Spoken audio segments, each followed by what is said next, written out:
What's going on YouTube? And my name's Pete Logical, and I'm going to be giving my list for my most anticipated movies of 2025. Um, so a little bit before we get started, I've been a online movie reviewer for the better part of the last decade. Um, I had a I have a Facebook review page for the past 5 years.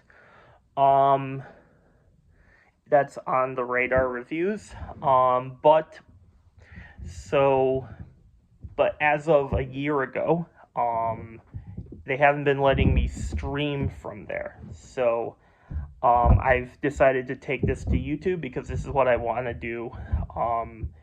And I love reviewing movies and music as this is what I love doing. So today feel free to subscribe for more, and let's get started.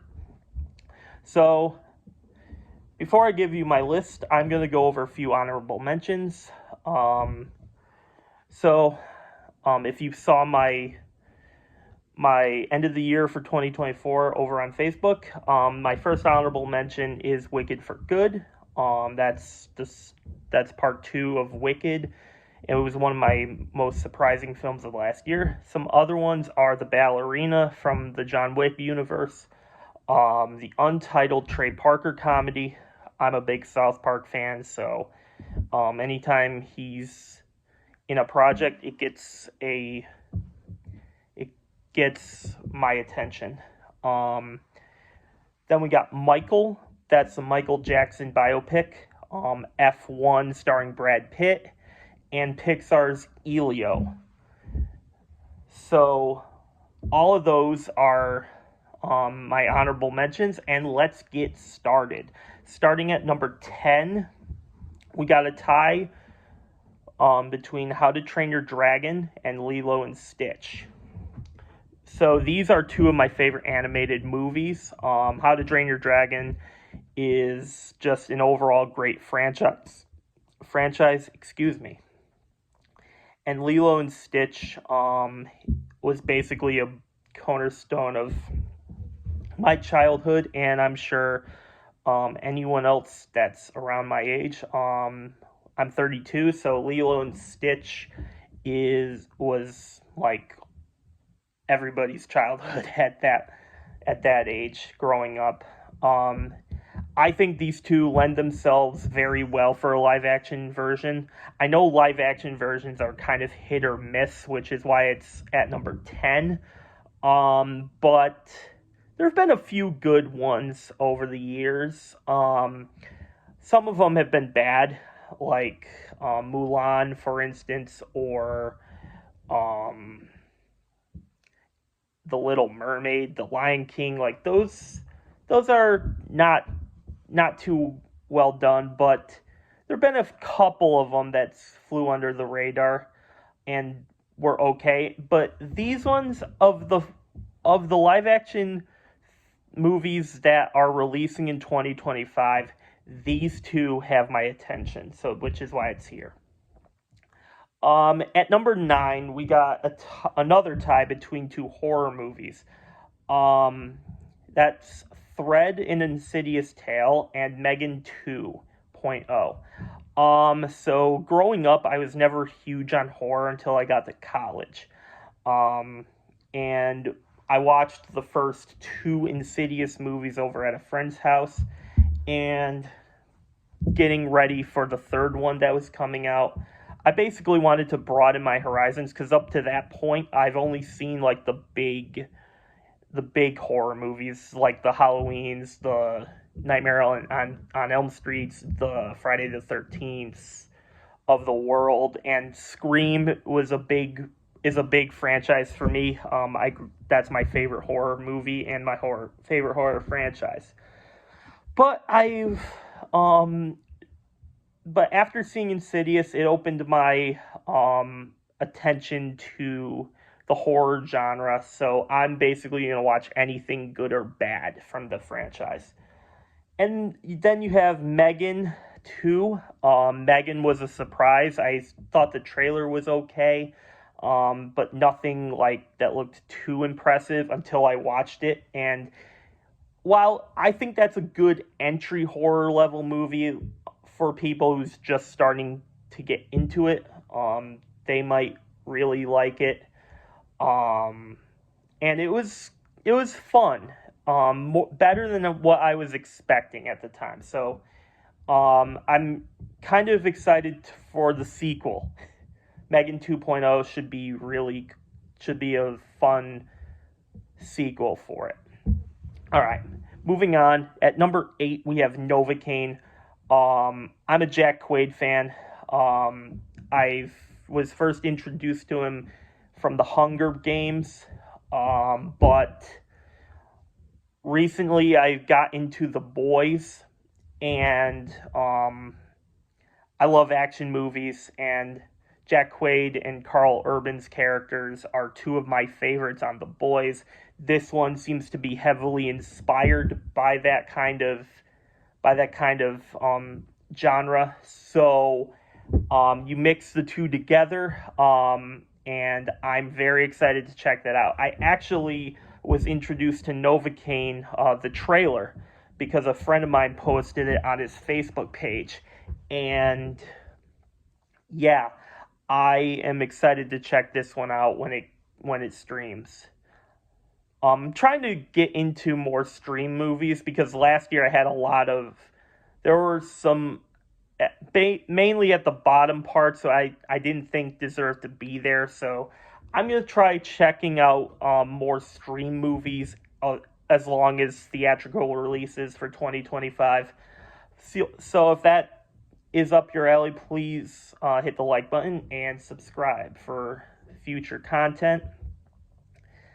Now at number 7, we got another tie. 2 animated sequels. These sequels are sequels to 2 of kind of surprises for me, but one of them is one of my favorite Disney movies ever. The second one came out of nowhere, from DreamWorks, and they were both like the best surprise of the year for both of those years for me. We have a tie between The Bad Guys 2 and Zootopia 2. Zootopia is one of my favorite Disney movies ever. I rewatch that film every year. It has only gotten better for me as it aged. The Bad Guys, similar fashion. I haven't watched that in a while, but I plan to in preparation for this movie. But as I said before, it had that action movie vibe. It also was a spy espionage tale, which was really cool to see DreamWorks taking that route. And we're finally getting Zootopia 2, a movie I've wanted for years. I can't wait to see what all the characters are up to for the sequel. It's been a while since we've been in the Zootopia world. The 2020s Disney versus the 2020s DreamWorks rivalry situation that we've got going on right now, that's I don't know how many of you watching this are sports fans, but when a big rivalry game comes along and it kind of gets you hyped up, who's going to win, it can change like the standings based on those games. And that's kind of what I'm feeling with DreamWorks and Disney right now, for me at least. Because I used to be, and I still am, a Pixar fan. Like, Toy Story is my first movie as a kid that I saw in the theaters. So I've always had a love for Pixar since I was a kid at the time. And DreamWorks, I've also loved since I was a kid, since The Prince of Egypt, Shrek, and Kung Fu Panda, and such. They have an underrated set of films, along with the bad guys, like, and Puss in Boots. Like, all of, like, DreamWorks is on a tear right now. And so it's going to be interesting for me, because for me right now, Disney and DreamWorks are kind of neck and neck. So, based on these two releases, it could change my hype going forward for both of them. But, so who's going to come out on top? Which studio am I going to be more excited for? DreamWorks or Disney? So we're going to have to see. But let's move on to number 6. We got Avatar: Fire and Ash. It's no secret James Cameron is one of the best filmmakers of all time. Certainly one of the best filmmakers of my life. And he's released nothing but heat over his career. It's funny because Avatar and Avatar 2 are two of his weaker films, but for me, I like both of them. I'm not as high as on Avatar as a lot of people are, but Avatar 2, when I saw it in theaters, I liked way more. And it's crazy because both Avatar and Avatar 2 have made over $2 billion. So they combined for 5.1 billion, I believe. It's something astonishing like that. So, yeah, if it were Avatar 2, I probably wouldn't put it on this list, just because Avatar, while it's a CGI spectacle, and so is Avatar 2. I think Avatar 2 is the overall better film. But it's kind of hard to separate what's real from what isn't real with the Avatar movies. So for that, I can respect it. But for Avatar specifically, it never clicked for me. Aside from that. So Avatar: Fire and Ash is definitely on here because I think the franchise is trending upward. So it's going to be interesting. Can James Cameron make another $2 billion movie? He most likely will. This is going to be the highest grossing film of the year. All right, moving on to number 5, we have Demon Slayer Infinity Castle Arc Part 1. Yes, it's Part 1 of 3.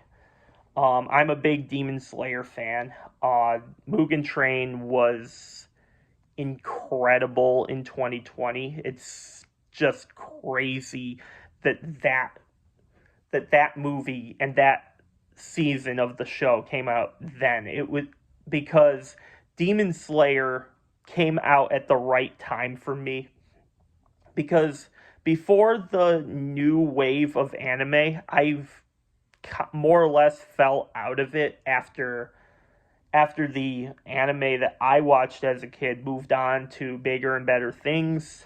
And so, like, Demon Slayer and My Hero Academia came out at the right time for me, because without them and Attack on Titan, I probably wouldn't be as big of a anime fan as I am right now. But it's no secret to anybody watching this that I'm a huge anime fan.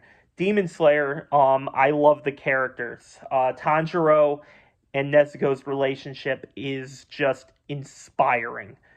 The story is great. The intro music, in my opinion,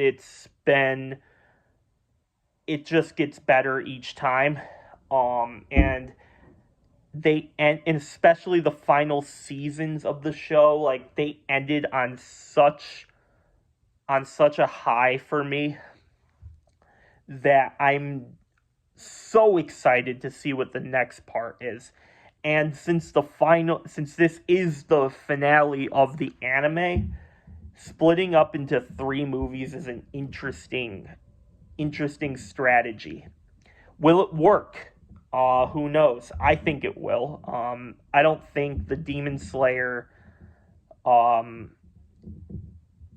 the Demon Slayer authors and Ufotable and Crunchyroll, I don't think those would put all their eggs in this box if it wasn't gonna work.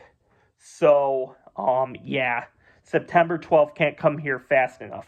But that's gonna be part 1 of 3. I cannot wait to check it out.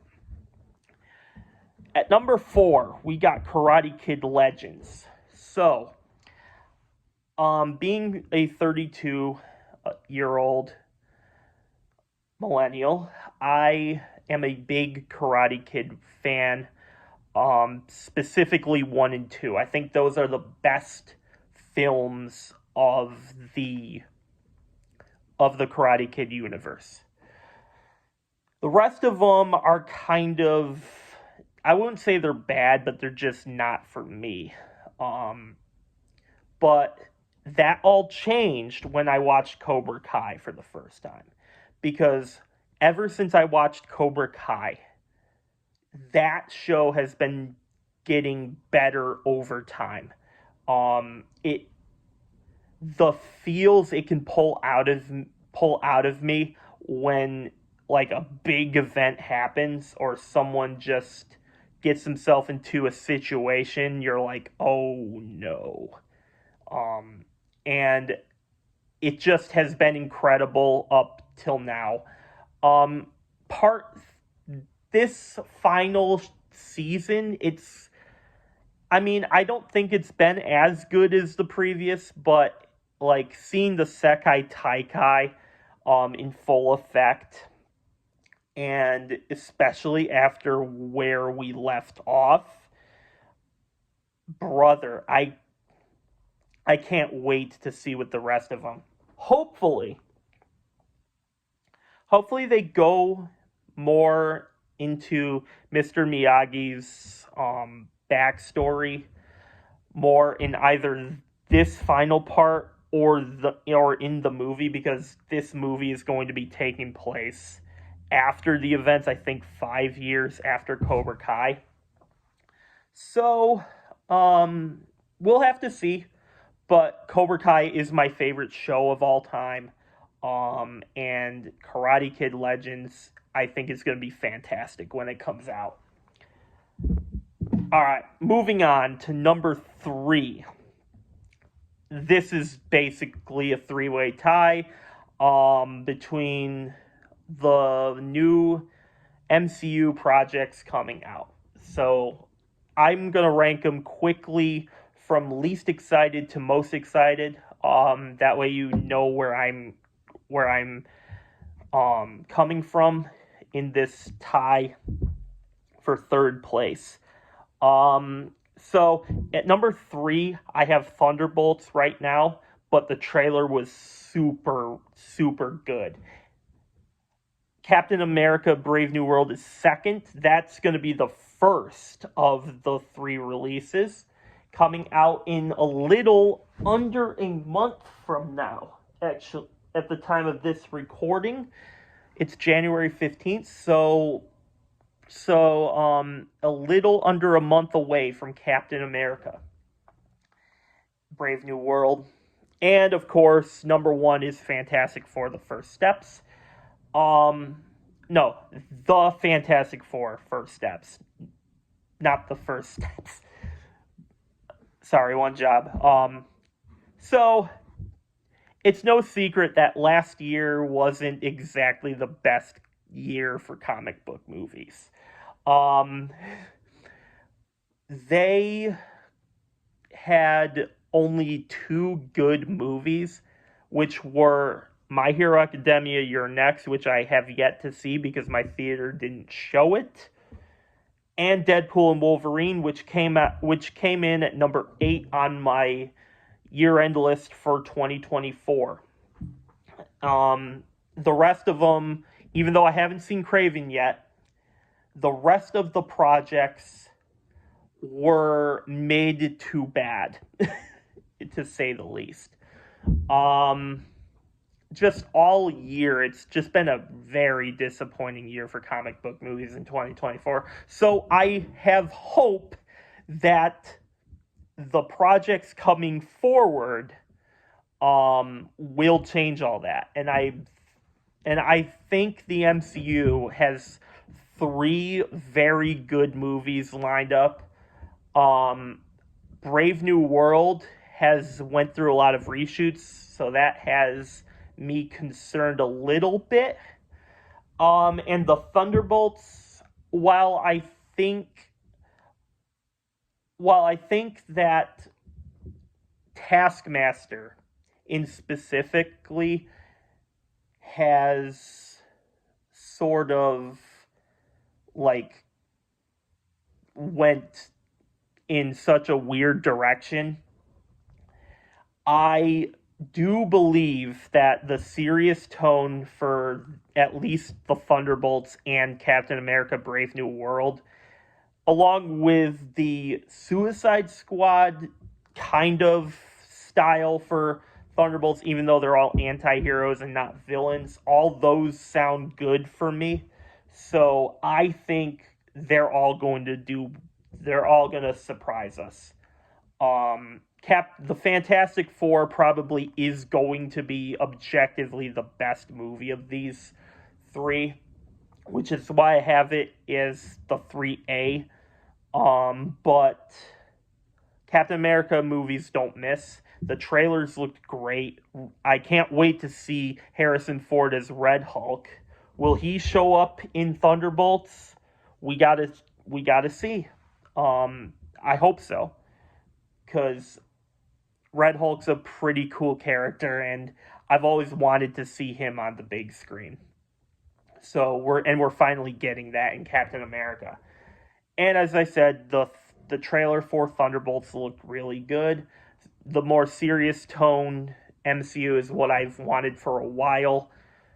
So for all of those reasons, they are all tied for number 3. At number 2, we got Jurassic World Rebirth.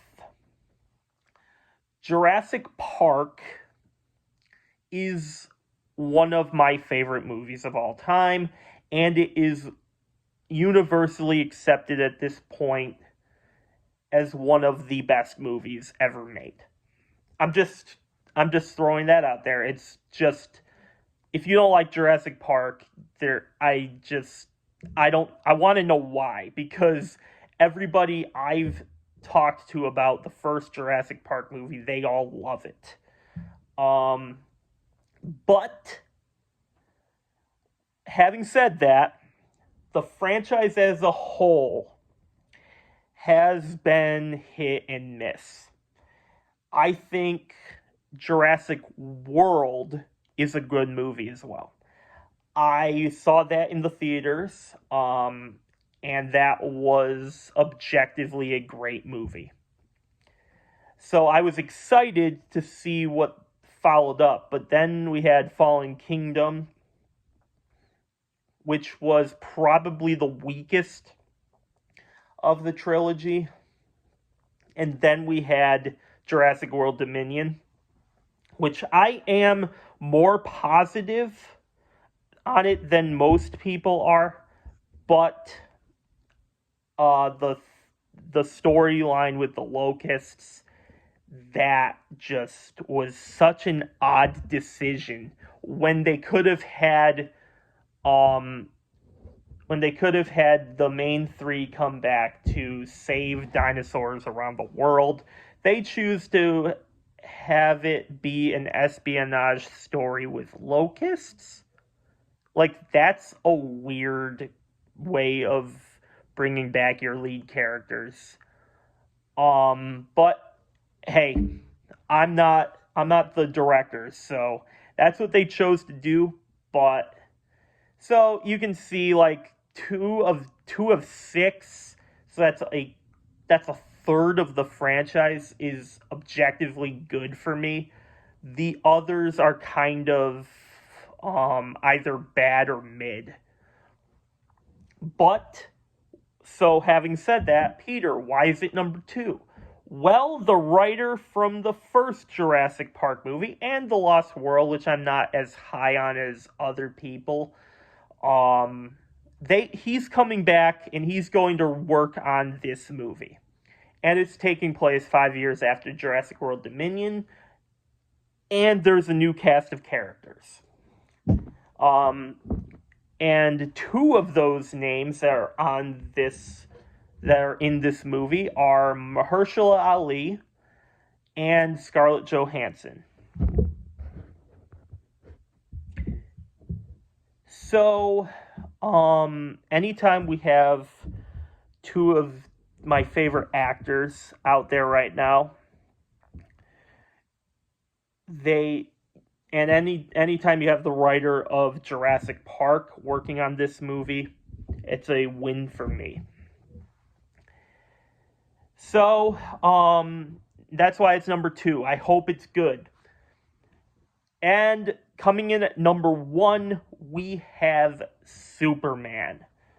And if you saw my trailer reaction, kind of my trailer breakdown of the teaser trailer, you'll know that I think this movie looks fantastic.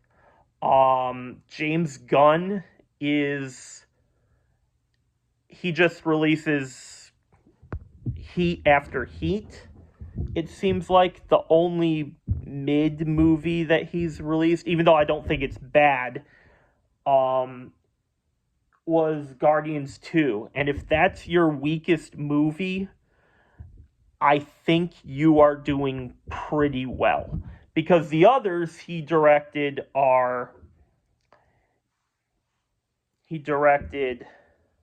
Guardians of the Galaxy. Of course, he did the entire trilogy. And then he did Peacemaker, which I liked, The Suicide Squad, and Creature Commandos. So yeah, he just has a great way of making movies. He takes these odd name characters that we are not too familiar with, and then he makes them likable. Like, who knew Guardians of the Galaxy before James Gunn came out?